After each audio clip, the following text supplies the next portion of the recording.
Meus amigos, como sabem, sou um grande fã de Bleach e amo a obra de todo o coração e com a força em minha alma.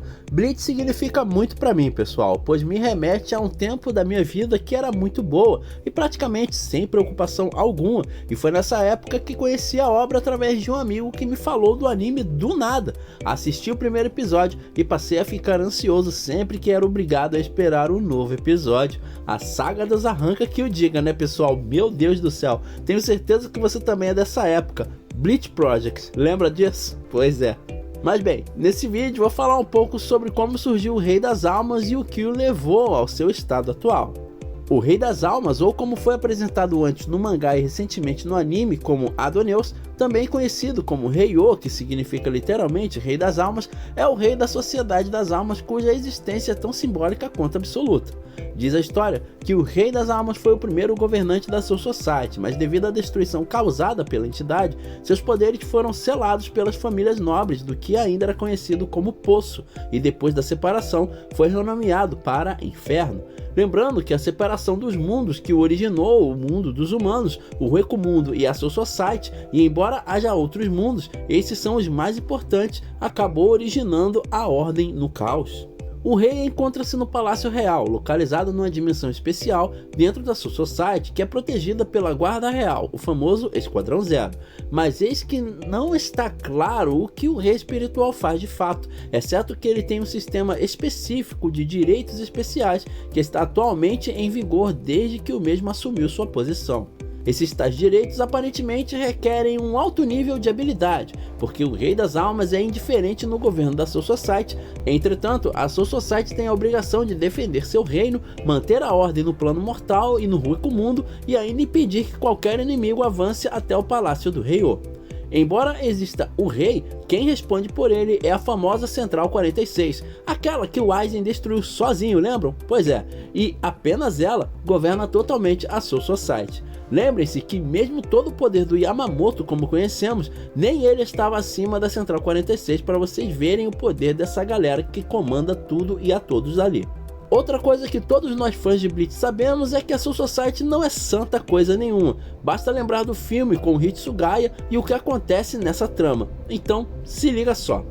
Com medo da entidade voltar atrás em sua palavra e reaver seus poderes, os Shinigamis traíram o ser que se doou por um bem maior e despedaçaram seu corpo, e espalharam suas partes por todo o mundo e selaram o ser sobrenatural numa prisão de cristal que é protegida pelo Esquadrão Zero.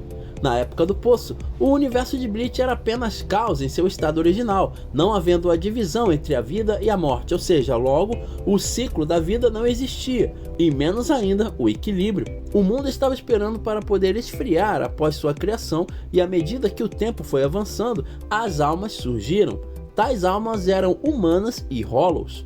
Em meio a esse caos, a intensa circulação de almas levou a Hollows a devorar as almas humanas, e por esse motivo a circulação parou, e com isso essas almas se juntaram e acabaram originando um Hollow gigante, um Menos, também conhecido como Gillian ou Menos Primordial.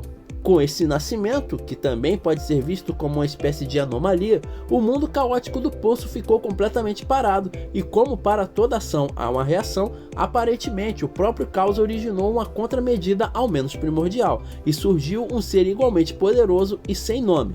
Este ser, e apenas ele, destruiu o Menos Primordial, onde o transformou em Reishi, que por fim permitiu novamente a circulação de almas, voltando tudo como era antes. Esse ser poderosíssimo tornou-se no futuro o Rei das Almas. Eis que novamente no ciclo da vida e da evolução entre almas humanas e Hollows, outra espécie de alma surgiu, e essas são os Shinigamis, os Quinches e os Fullbringers, e entre eles está o Heiô, portador de todas as habilidades dessas almas e sendo todas elas ao mesmo tempo. Embora o rei seja incrivelmente poderoso, ele apenas beira a onipotência e onisciência. Antes de ser o rei que conhecemos, o ser sem nome caçava e destruía Hollows para manter o equilíbrio e evitar a estagnação do mundo, mas eis que novamente o caos deu seu jeitinho de bagunçar tudo novamente, gerando um novo desequilíbrio. A força estrondosa do futuro rei despertou a inveja de alguns seres poderosos que ainda estavam no poço, e esses 5 indivíduos são responsáveis pela fundação das 5 grandes casas nobres na futura Soul Society. Dada a sua arrogância, todos tinham uma opinião diferente sobre as ações do ser sem nome e o futuro do mundo. Mas é aquilo, né? Se há alguém que faz o bem, faz direito e é absurdamente poderoso, a inveja vai surgir, e junto com essa covardia vem o medo de perder seu status e prestígio entre os outros poderosos. Os clãs envolvidos nessa futura traição são o ancestral do clã Tsunaya Shiro, que temia o imenso poder do rei O e por isso tinham medo que ele se voltasse contra eles algum dia. O ancestral do clã sem nome, que creio ser Kisuke, disse que seria necessário um mundo para servir como tampa, para cobrir aquilo que mais tarde viria a ser conhecido como o inferno.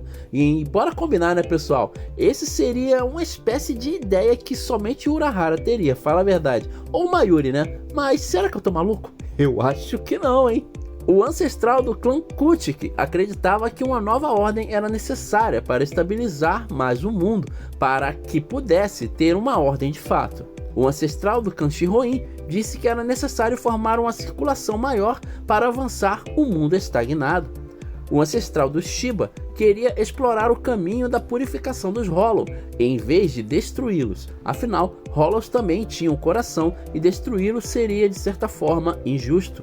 Eis que, embora todos tivessem um motivo diferente, todos os motivos levaram ao objetivo em comum, que foi a divisão do mundo, onde a vida e a morte não seriam mais uma coisa só, um mundo que poderia existir de fato a paz, ou seja, criaram uma clara separação entre o mundo dos vivos e dos mortos, mas aí tudo se complica novamente, porque para fazer isso acontecer se fazia necessário o poder de um ser único, diferente de todas as almas existentes no poço, uma alma que transcendesse tudo aquilo.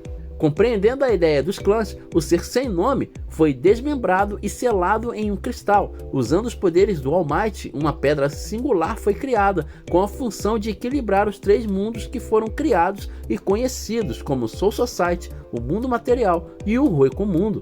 A vida e a morte foram separadas e uma nova era do ciclo espiritual teve seu início. Neste dia, o primeiro Shinigami foi eleito pelos nobres, e ele é Hishibei Ryosubi. Vale lembrar que o Rei O não foi obrigado à sua incumbência, ele apenas aceitou o fardo, sem oferecer resistência alguma. É provável que ele tenha visto o futuro distante, ou tenha aceitado por não ser capaz de escapar de seu futuro, ou quem sabe, em algum momento ele enxergou esperança no novo mundo planejado. Após algum tempo, os responsáveis por administrar a Society passaram a ser conhecidos como Shinigamis. Embora o Rei das Almas não tenha contestado sobre a ideia de se tornar o que é atualmente, o mesmo foi enganado e desmembrado, onde seus membros foi espalhado pelo mundo e eles surgiram como Grammy Tomihawks, o cérebro do Rei das Almas, Mimihage, o braço direito do Rei das Almas, Pernida Pankingas, o braço esquerdo do Rei das Almas, Gerard Valkyrie, o coração do Rei das Almas. Mas curiosamente não se sabe da perna direita e esquerda do Rei das Almas.